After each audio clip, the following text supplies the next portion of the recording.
কথিকা 2 চ্যানেলের পরিবেশনায় আপনারা শুনছেন ড্যান ব্রাউন রচিত দ্য ভিঞ্চি কোড। আজ পাঠ করছি তার 23তম পর্ব। অধ্যায় 83। ল্যাংডন যখন সোফিয়া টিবিংয়ের সাথে ইনার টেম্পল লেনে এসে গাড়ি থেকে নামল, তখন তার মিকি মাউস হাতঘড়িটাতে 7:30 বাজে। টেম্পল চার্চের সামনের একটা ভবনের প্রাঙ্গণের দিকে তারা তাকালো। খড়খড়ে হিউন পাথরের দালানটা বৃষ্টিতে ভিজে জলজল করছে। লন্ডনের প্রাচীন চার্চটা সম্পূর্ণভাবে সায়ান পাথরে নির্মিত, একটা চমকপ্রদ বৃত্তাকারের অট্টালিকা, যার সামনে রয়েছে একটি সুবিশাল প্রাঙ্গণ। ভবনটার মাঝখানে একটা চূড়া আর একপাশে বিশাল বারান্দা। চার্চটাকে প্রার্থনার জায়গার চেয়েও একটা সামরিক দুর্গ হিসেবেই বেশি মনে হয়। হেরাক্লুইস কর্তৃক 1185 সালের 10 ফেব্রুয়ারিতে এটা উৎসর্গ করা হয়। হেরাক্লুইস ছিলেন জেরুজালেমের অধিপতি। টেম্পল চার্চটা বিগত 8 শতাব্দীর রাজনৈতিক উত্থান পতনের মধ্যেও টিকে আছে। লন্ডনের গ্রেট ফায়ার, প্রথম বিশ্বযুদ্ধ এবং 1940 সালের লুফটওয়াফের বোমা হামলায় কেবল এটা ক্ষতিগ্রস্ত হয়েছিল। যুদ্ধের পরই এটাকে আসল অবস্থায় ফিরিয়ে আনা হয়, একেবারে অবিকল আগের অবস্থায়। প্রথমবারের মতো ভবনটা দেখেই ল্যাংডন সমীহ করল। স্থাপত্য শৈলীটা খুবই সহজ সরল। এটা একটা নিখুঁত মন্দিরের চেয়েও রোমের কাস্টেল সেন্ট অ্যাংলোর সাথেই বেশি মিলে যায়। অবশ্য এটার প্যাগান স্থাপত্য শৈলীর বৈশিষ্ট্যটাকে পরবর্তীকালের কিছু সংস্কারের মাধ্যমে কিছুটা হলেও ঢেকে দেয়া গেছে। আজ শনিবারের সকাল, টিবিং বললেন, প্রবেশদ্বারের দিকে খুঁড়িয়ে খুঁড়িয়ে যেতে যেতে, তাই আমার ধারণা এখানে খুব একটা লোকজন থাকবে না, কর্মচারীর সংখ্যাও কমই হবে। চার্চের সদর দরজাটা বিশাল, কাঠের তৈরি। দরজার বাম পাশে একটা বুলেটিন বোর্ড ঝোলানো আছে, তাতে ধর্মীয় অনুষ্ঠানের সময়সূচি দেয়া। বোর্ডের লেখাটা পড়ে টিবিং ভুরু কুচকালেন। তারা দর্শনার্থীদের জন্য আর কয়েক ঘন্টা পরেই চার্চটা খুলে দেবে। দরজার দিকে চলে গিয়ে টিবিং সেটা খোলার চেষ্টা করলেন, কিন্তু দরজাটা খুলল না। দরজায় কান লাগিয়ে কিছু শোনার চেষ্টা করলেন। কিছুক্ষণ বাদে কানটা সরিয়ে নিয়ে তিনি বুলেটিন বোর্ডের দিকে চিন্তিত মুখে তাকালেন। রবার্ট, সার্ভিস শিডিউলটা চেক করে দেখবেন কি? এই সপ্তাহে কে সভাপতিত্ব করবেন? চার্চের ভেতরে একটা কাজের ছেলে বেদিমূলটা পরিষ্কার করছিল। হঠাৎ দরজায় কড়া নাড়ার শব্দ শুনতে পেল সে। ব্যাপারটা আমলেই নিল না। ফাদার হার্ভেনলসের কাছে নিজস্ব একটা চাবি রয়েছে, আর তিনি কয়েক ঘন্টার মধ্যে ফিরবেন না। কড়াটা সম্ভবত কোনো কৌতূহলী পর্যটক কিংবা কোনো অভাবে লোক নাড়ছে। কাজের ছেলেটা নিজের কাজই করে যেতে লাগলো, কিন্তু বারবার কড়া নাড়ার শব্দ হতে লাগলো। দরজার লেখাটা কি পড়তে জানে না? দরজার পাশে পরিষ্কারভাবেই লেখা আছে, শনিবারে চার্চ 9:30 খোলে। কাজের ছেলেটা নিজের কাজই করে যেতে লাগলো। আচমকা দরজার টোকাটা প্রচণ্ড আঘাতে রূপান্তরিত হলো, যেন কেউ লোহার রড দিয়ে দরজাটাতে আঘাত করছে। ছেলেটা তার ভ্যাকিউম ক্লিনারের সুইচটা বন্ধ করে রেগে মেগে দরজার দিকে ছুটল। ভেতর থেকে ওটা ঝট করে খুলে ফেলল সে। সামনে 3 জন লোক দাঁড়িয়ে আছে। পর্যটক, সে ধরে নিল। আমরা 9:30 খুলি। ভারী কি ধরনের লোকটা নিঃসন্দেহে দলনেতা। ধাতব ক্রাচটায় ভর দিয়ে ভেতরে ঢুকে পড়লেন। আমি স্যার লেই টিবিং। তার কণ্ঠটা বেশ গুরুগম্ভীর, স্যাক্সনেস্ক ব্রিটিশদের মতো। যেহেতু তুমি চিনতে পারছো না, তাই পরিচয় করিয়েই দিচ্ছি, মিস্টার এবং মিসেস ক্রিস্টোফার রেন চতুর্থ। তিনি একটু পাশ ফিরে তার পাশে দাঁড়িয়ে থাকা আকর্ষণীয় এক দম্পতির দিকে তাকালেন। তিনি তাদের দিকে হাতটা বাড়িয়ে দিলেন। মেয়েটা হালকা পাতলা গড়নের আর লাল চুলের, পুরুষটা লম্বা কালো চুলের, দেখে মনে হয় খুব পরিচিত কেউ। কাজের ছেলেটা বুঝতে পারল না সে কি করবে। স্যার ক্রিস্টোফার রেন হলেন টেম্পল চার্চের সবচাইতে খ্যাতিমান দাতা। গ্রেট ফায়ারের পর চার্চের ধ্বংসপ্রাপ্ত দালানটার পুনর্নির্মাণ করতে তিনি সম্ভবত সব ধরনের সহযোগিতাই করেছিলেন। তিনি তো 18 শতকের শুরুতেই মারা গিয়েছেন। আপনার সাথে পরিচিত হতে পেরে আমি সম্মানিত বোধ করছি। ক্রাচে ভর দেয়া লোকটা অবাক হলেন। ভাগ্য ভালো তুমি সেলসে কাজ করছো না ছোকরা, তোমার আচার ব্যবহার খুব সুবিধার নয়। ফাদার নোলস কোথায়? আজ শনিবার, তিনি একটু পরে আসবেন। খোড়া লোকটা গভীর নিঃশ্বাস নিলেন। এই হলো কৃতজ্ঞতা। তিনি বলেছিলেন আজ এখানে থাকবেন, কিন্তু দেখে মনে হচ্ছে তাকে ছাড়াই আমাদেরকে এটা করতে হবে। খুব বেশি সময় লাগবে না। কাজের ছেলেটা তাদের পথ আগলেই দাঁড়িয়ে রইল। আমি দুঃখিত, কিসের কথা বলছেন? দর্শনার্থীরা খুব তীক্ষ্ণ দৃষ্টিতে তাকালেন। তিনি একটু সামনের দিকে ঝুঁকে চাপা স্বরে বললেন, যেন সবাইকে একটা বিব্রতকর অবস্থা থেকে রক্ষা করছেন। ছোকরা, মনে হচ্ছে তুমি এখানে খুব নতুন। প্রতি বছর স্যার ক্রিস্টোফারের বংশধররা তার দেহভস্য নিয়ে এসে এখানে ছিটিয়ে থাকেন। এটা ওনার শেষ ইচ্ছা ছিল। এই ভ্রমণটাতে কেউই খুশি না, কিন্তু কি আর করা। কাজের ছেলেটা এখানে কয়েক বছর ধরেই আছে, কিন্তু এরকম কিছুর কথা সে কখনো শোনেনি। আপনারা 9:30 পর্যন্ত অপেক্ষা করলেই ভালো হয়। চার্চটা তো এখনো খোলেনি, আর আমার পরিষ্কার করা কাজটাও শেষ হয়নি। ক্রাচে ভর দেওয়া লোকটা ক্রুদ্ধ দৃষ্টিতে তাকালেন। ওহে ছোকরা, এইখানে তোমার পরিষ্কার করার মতো একটা জিনিসই বাকি আছে, আর সেটা এই ভদ্রমহিলার পকেটে রয়েছে। কি বললেন? মিসেস রেন, লোকটা বললেন, আপনি কি দয়া করে ছাইগুলো এই ছোকরাটাকে একটু দেখাবেন? মেয়েটা কয়েক মুহূর্ত ইতস্তত করল, তারপর সোয়েটারের পকেট থেকে একটা কাপড়ে মোড়ানো ছোট্ট সিলিন্ডার বের করে আনল। এই তো দেখেছ, ক্রাচে ভর দেওয়া লোকটা খিটখিটে গলায় বলল, এবার তুমি ছাইগুলো ছিটিয়ে দিতে দাও, এতে করে মৃত ব্যক্তির শেষ ইচ্ছাটা অন্তত পূরণ হোক। তা না হলে আমি ফাদার নোলসকে বলবো আমাদের সাথে কীরকম আচরণ করা হয়েছে। কাজের ছেলেটা ইতস্তত করল। ফাদার নোলসের চার্চের ঐতিহ্যের ব্যাপারে দারুণ শ্রদ্ধা রয়েছে। তার চেয়েও বড় কথা, তার মেজাজ খুব চড়া থাকে যখন এখানে কেউ অসময়ে এসে পড়ে। হয়তো ফাদার নোলস এই পরিবারের সদস্যদের এখানে আসার কথাটা বেমালুম ভুলে গেছেন। যদি তাই হয়ে থাকে, তবে তাদেরকে ভেতরে ঢুকতে না দিয়ে ফিরিয়ে দিলে ঝুঁকিটা খুব বেশি হয়ে যাবে। হাজার হোক, তারা বলেছেন কাজটা সারতে মিনিটখানেক সময় লাগবে, এতে কি আর এমন ক্ষতি হবে? কাজের ছেলেটা সরে গিয়ে মিস্টার এবং মিসেস রেনকে ভেতরে যেতে দিয়ে সে তার নিজের কাজে ফিরে গেল। এক কোণে বসে কাজ করতে করতে সে আগত দর্শনার্থীদেরকে চোরা চোখে দেখতে লাগল। চার্চের ভেতরে ঢুকেই ল্যাংডন মুখ টিপে হাসল। লেই, সে নিচু স্বরে বলল, আপনি খুব চমৎকার মিথ্যে বলেন তো। টিবিংয়ের চোখ দুটো পিটপিট করলেন। অক্সফোর্ড থিয়েটার ক্লাব, তারা এখনও আমার জুলিয়াস সিজারের অভিনয়ের কথা বলা বলি করে। আমি নিশ্চিত কেউই তৃতীয় অঙ্কের প্রথম দৃশ্যটা এত নিবেদিতভাবে অভিনয় করতে পারেনি। ল্যাংডন তার দিকে তাকালো। আমি তো জানি সেই দৃশ্যে সিজার মারা যান। টিবিং কৃত্রিম একটা হাসি দিলেন। হ্যাঁ, কিন্তু যখন আমি পড়ে গিয়েছিলাম আমার আলখেল্লাটা ছিঁড়ে খুলে গিয়েছিল, আর সেজন্যে আমাকে মঞ্চে আরও 1 ঘন্টা বানিয়ে বানিয়ে সংলাপ দিতে হয়েছিল। তবুও আমি একটুও নড়িনি। আমি খুব দারুণ করেছিলাম বলা যায়। ল্যাংডন কৌতুক বোধ করল। দুঃখিত, আমি সেটা দেখিনি। তারা আয়তক্ষেত্রের এনেক্সের কাছে এগোতেই ল্যাংডন খুব অবাক হল ফাঁকা আর অনাড়ম্বর সাজসজ্জা দেখে।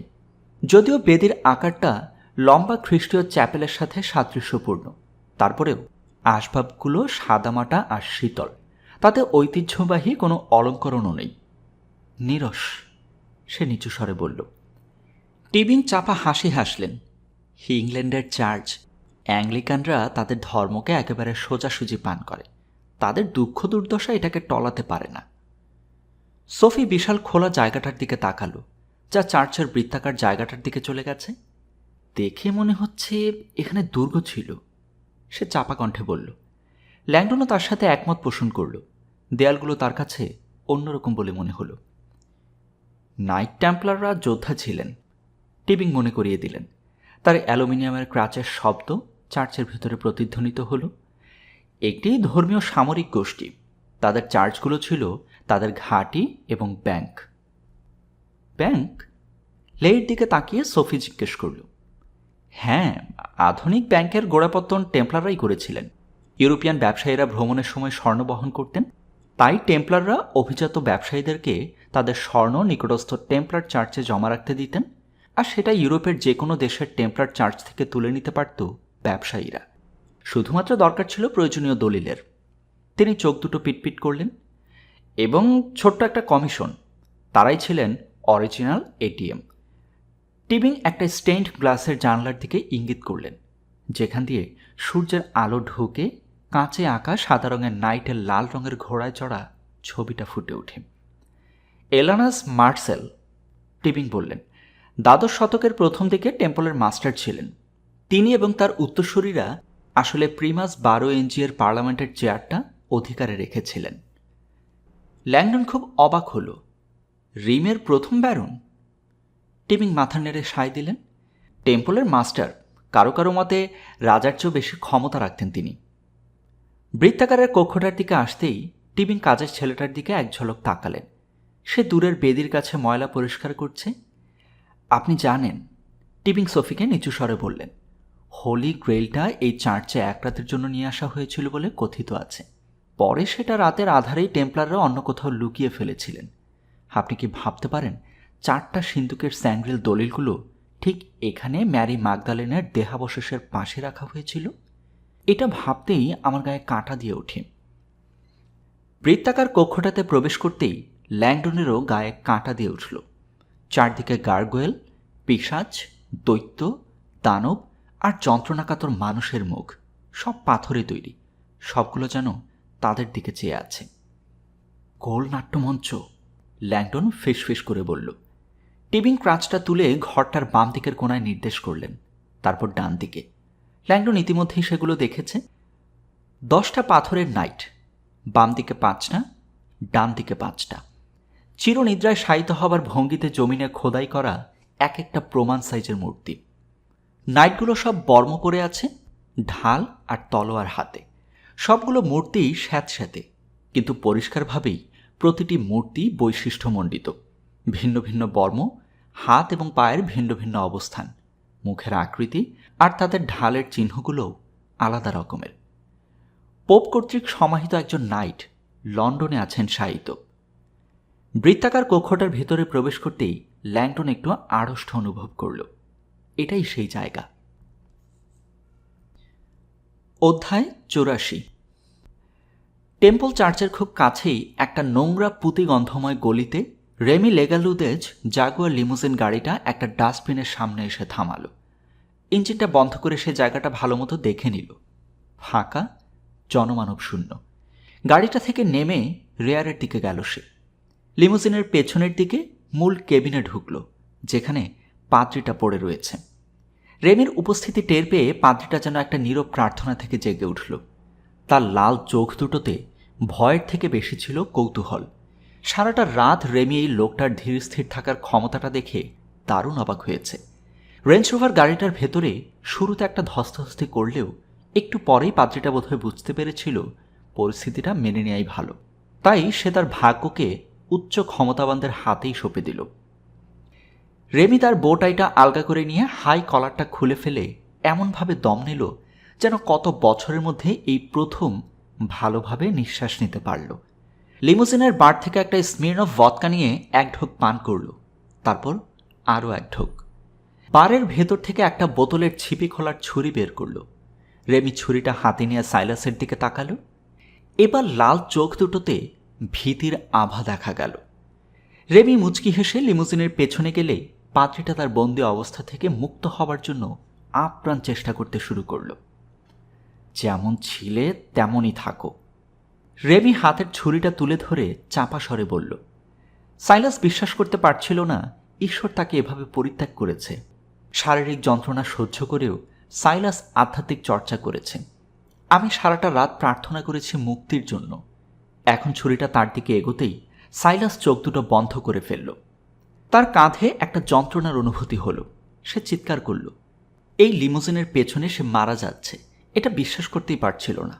আত্মরক্ষা করতেও অক্ষম সে।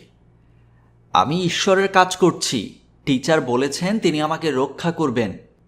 সাইলাস তার পিঠে আর কাঁধে প্রচণ্ড যন্ত্রণাটা টের পেল, যেন তার মাংসপেশি কেটে ভেতরে ঢুকে যাচ্ছে। এবার মনে হলো উরুতেও যন্ত্রণা হচ্ছে। তার সমস্ত শরীরের যন্ত্রণাটা ছড়িয়ে পড়লে সাইলাস আরও তীব্রভাবে চোখ দুটো বন্ধ করে রাখল, যাতে তার শেষ সময়টাতে নিজের খুনির ছবিটা দেখতে না পায়। তার বদলে সে তরুণ বিশপ আরেঙ্গারোসার ছবিটা কল্পনা করল। তিনি দাঁড়িয়ে আছেন স্পেনের একটা চার্চের সামনে, যে চার্চটা তিনি এবং সাইলাস দুজনে মিলে নিজ হাতে নির্মাণ করেছিলেন। আমার নতুন জীবনের শুরু ছিল সেটা। সাইলাসের মনে হলো তার শরীরটা আগুনে পুড়ে যাচ্ছে।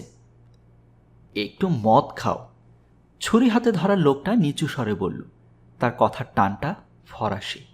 এতে তোমার রক্ত সঞ্চালনে সাহায্য হবে। সাইলাস বিস্ময়ে চোখ খুলল। লোকটা তাকে মদ সাজছে। দোমড়ানো মোচড়ানো ডার্ক স্টেপ তার পাশেই পড়ে আছে। সেটার পাশে পড়ে রয়েছে রক্তহীন ছুরিটাও।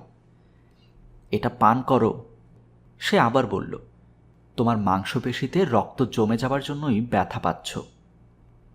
সাইলাস ভ্যাবা চাকা খেয়ে গেল। যা হোক, ভদকাটা খুবই বিস্বাদ লাগছে। তারপরও সে ওটা পান করে কৃতজ্ঞ বোধ করল। আজ রাতে তার ভাগ্য খুব একটা ভালো না হলেও ঈশ্বর একটা অলৌকিকতার মধ্য দিয়েই সেটা সমাধান করে দিয়েছেন। ঈশ্বর আমাকে পরিত্যাগ করেনি। সাইলাস জানত বিশপ আরিঙ্গারোসা এটাকে কি নামে ডাকতেন। স্বর্গীয় হস্তক্ষেপ।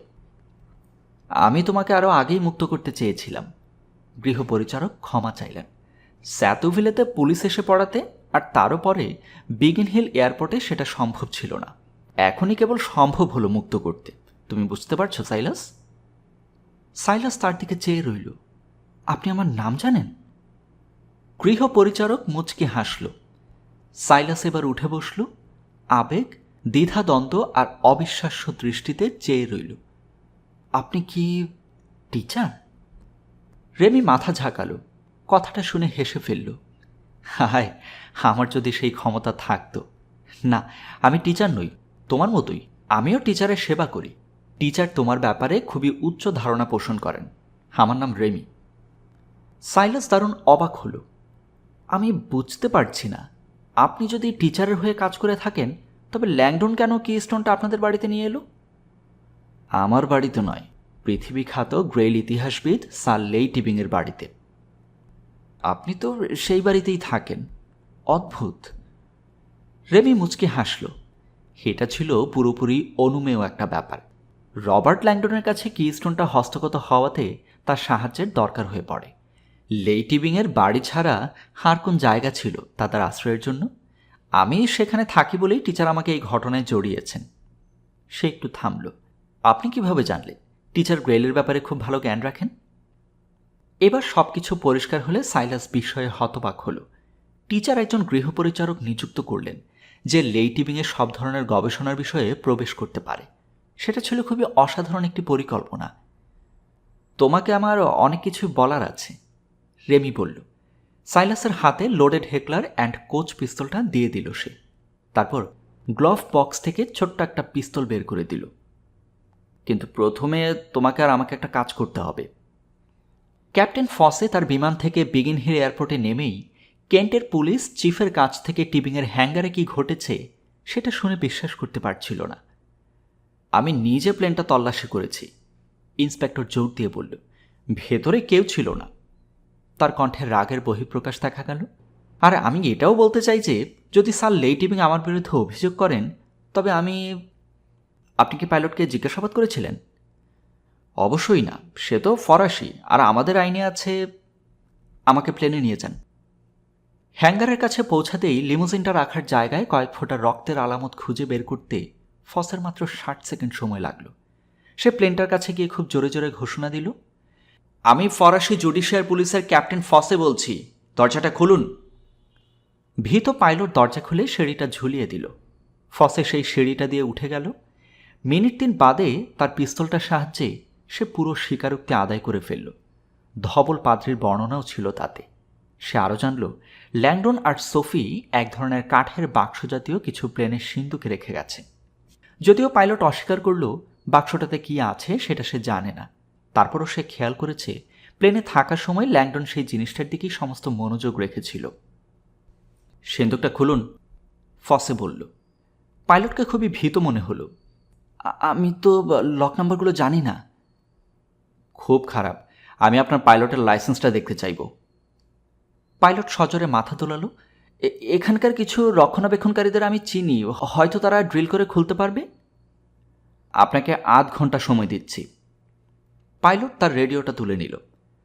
ফসে প্লেনের পেছনে এসে একটু কড়া মদ খেয়ে নিল। সে মোটেও ঘুমায়নি। একটা সিটে বসে চোখ দুটো বন্ধ করল। কি হচ্ছে তার বোঝার চেষ্টা করল। কেন্ট পুলিশের বোকামের জন্য আমাকে মাসুল দিতে হবে খুব চড়া দামে।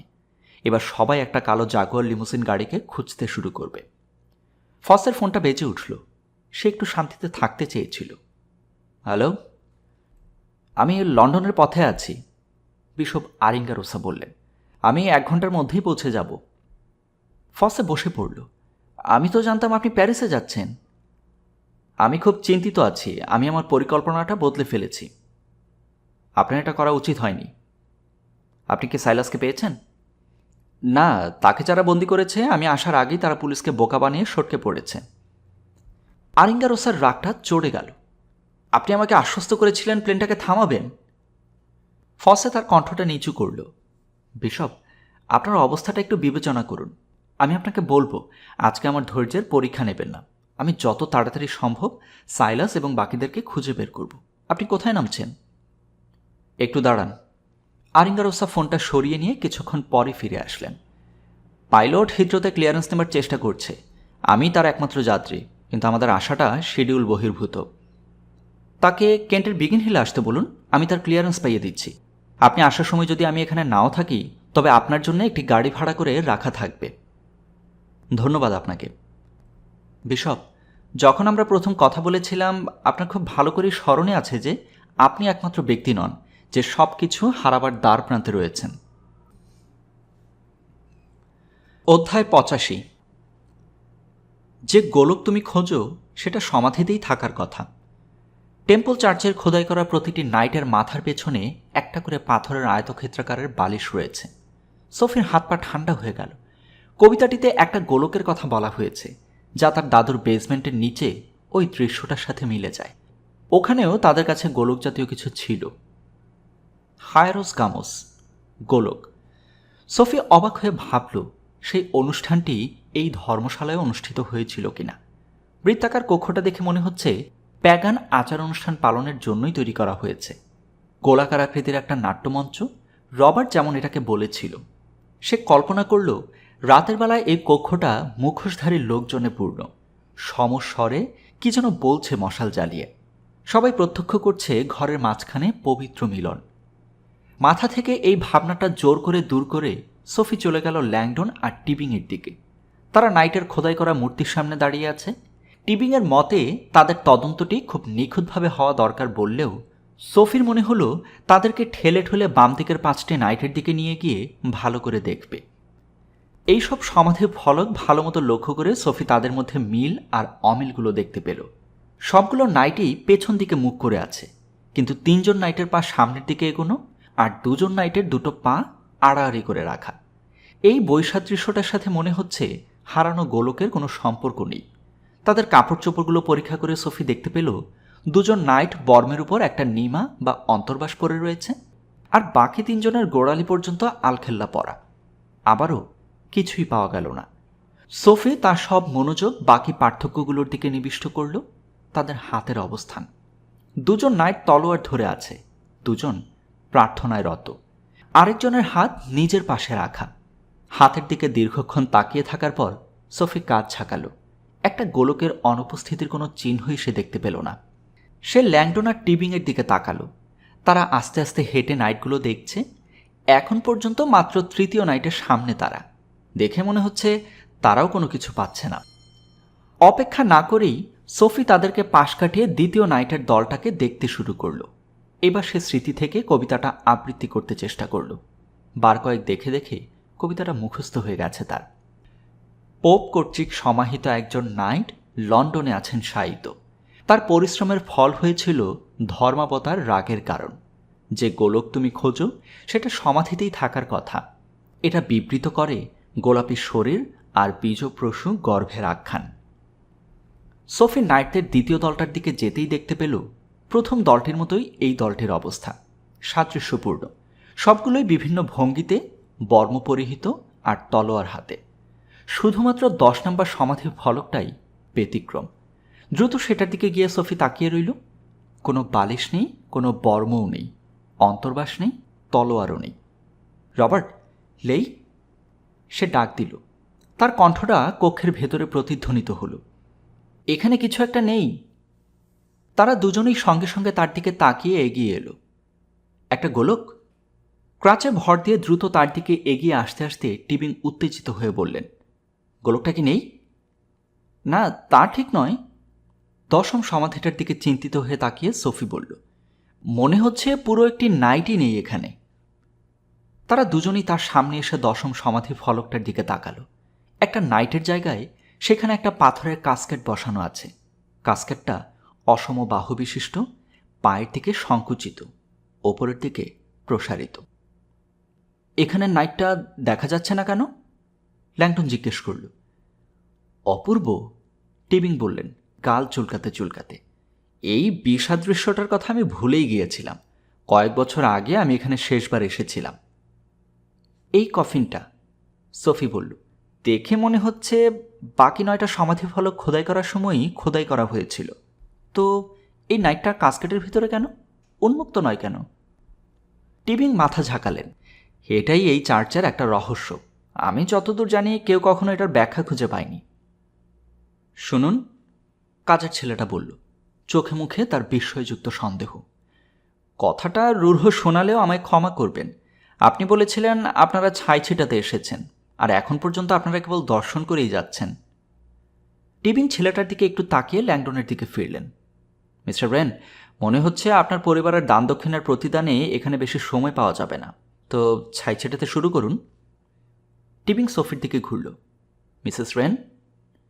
সোফিও নাটক করে চলল। চামড়ায় পেঁচানো ক্রিপ্টেক্সটা পকেট থেকে বের করে আনল। এবার ছেলেটাকে টিবিং বললেন, তুমি কি আমাদেরকে একটু একা থাকতে দেবে? কাজের ছেলেটা একটুও নড়ল না। সে খুব ভালো করে ল্যাংটনের দিকে তাকিয়ে আছে। আপনাকে দেখে খুবই চেনা চেনা লাগছে।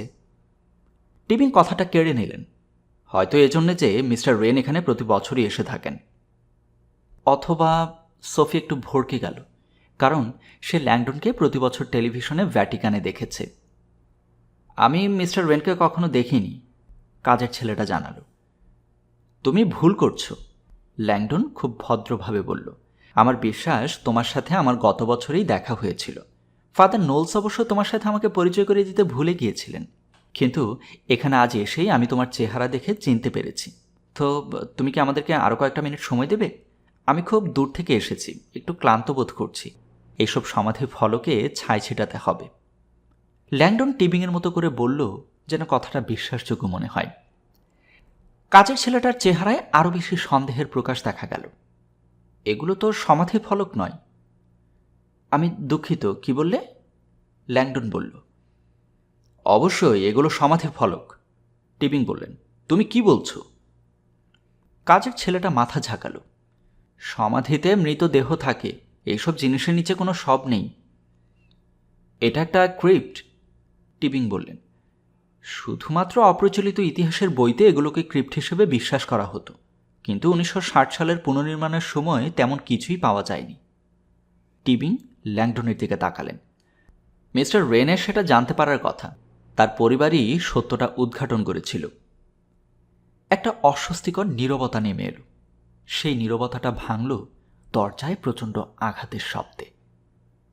ফাদার নোলস বোধহয় এলেন, টিবিং বললেন। সম্ভবত তোমার গিয়ে দেখা উচিত। কাজের ছেলেটা সন্দেহগ্রস্ত দৃষ্টিতে তাকালেও ঘুরে চলে গেল দরজার দিকে। যাবার সময় টিবিং, ল্যাংডন আর সোফির দিকে ভুরু কুচকে তাকালো। লেই, ল্যাংডন নিচু স্বরে বলল। কোনো শব নেই? সে বলছেটা কি?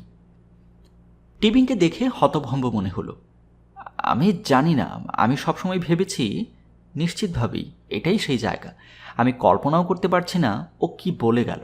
আমার মাথায় কিছুই ঢুকছে না। কবিতাটা কি আমি দেখতে পারি? ল্যাংডন বলল। সোফি পকেট থেকে সেটা বের করে দিল। ল্যাংডন কবিতাটার দিকে ভালো করে চেয়ে দেখল। হ্যাঁ, কবিতাটায় নিশ্চিত করে একটা সমাধির কথা বলা আছে, কোনো ভনিতা করে নয়। কবিতাটা কি ভুল হতে পারে? টিবিং জিজ্ঞেস করলেন। জ্যাকসনিয়া কি আমার মতোই ভুল করেছেন কিনা? ল্যাংডন কথাটা বিবেচনা করে মাথা ঝাঁকালো। লেই, আপনি এটা নিজেই বলেছিলেন, এই চার্চটা প্রায়োরিদের সামরিক শাখা নাইট টেম্পলাররা তৈরি করেছে। আমার কেন জানি মনে হচ্ছে প্রায়োরিদের গ্র্যান্ডমাস্টারের খুব ভালো করেই ধারণা রয়েছে এখানে কোনো নাইটকে কবর দেওয়া হয়েছে কিনা। টিবিং হতবুদ্ধিকরভাবে বললেন, কিন্তু এই জায়গাটা খুব নিখুঁত আর যথার্থ। নাইটগুলোর দিকে তিনি আবারও ঘুরে দাঁড়ালেন। আমরা এখানে কিছু একটা ধরতে পারছি না। এনএক্স ভবনের দিকে পৌঁছে কাজের ছেলেটা কাউকে দেখতে না পেয়ে খুবই অবাক হল। ফাদার নোলস, আমি তো দরজায় শব্দ শুনেছিলাম। সে ভাবল, সামনের দিকে এগিয়ে গেল। হালকা পাতলা গড়নের জ্যাকেট পরিহিত এক লোক দরজার কাছে দাঁড়িয়ে আছে। মাথা চুলকাচ্ছে, যেন কোনো কিছু হারিয়ে ফেলেছে। কাজের ছেলেটার তখনই মনে পড়ে গেল ভেতরে যারা আছে তাদেরকে ভেতরে ঢুকতে দেওয়ার সময় দরজাটায় তালা লাগাতে সে ভুলে গিয়েছিল। আমি দুঃখিত। সামনের একটা বড় পিলারের দিকে এগুতে এগুতে সে বলল, চার্চটা এখন বন্ধ আছে। পেছন থেকে আচমকা একটা কাপড় তার নাক মুখ চেপে ধরলে তার মাথাটা পেছনের দিকে হেলে গেল। পেছন থেকেই প্রচণ্ড শক্ত একটা হাত তার মুখটা জোরে চেপে ধরল। যে হাত দুটো তার মুখ ধরেছে সেটা ধবধবে সাদা। তার নাকে অ্যালকোহলের গন্ধ এসে লাগল। সামনে দাঁড়ানো জ্যাকেট পরার লোকটা কাজের ছেলেটার মাথা বরাবর পিস্তল তাক করে ধরল। মনোযোগ দিয়ে শোনো, হালকা পাতলা গড়নের লোকটা ফিসফিস করে বলল, তুমি নীরবে দৌড়ে এই চার্চ থেকে বের হয়ে যাবে, একদম থামবে না। কথাটা বুঝেছ? মুখ চাপা অবস্থায় ছেলেটা যত দূর সম্ভব মাথা নেড়ে সায় দিল। তুমি যদি পুলিশকে ফোন করো। জ্যাকেট পরা লোকটা পিস্তলটা তার শরীরে ঠেকিয়ে ধরল। আমি তোমাকে ঠিকই খুঁজে নেব। ছেলেটা এরপর প্রাণপণে দৌড়ে চার্চ থেকে বেরিয়ে গেল। পেছনে না তাকিয়ে দুপায়ে সমস্ত শক্তি নিয়ে সে দৌড়ে চলে গেল। 23তম পর্বের সমাপ্তি এখানেই।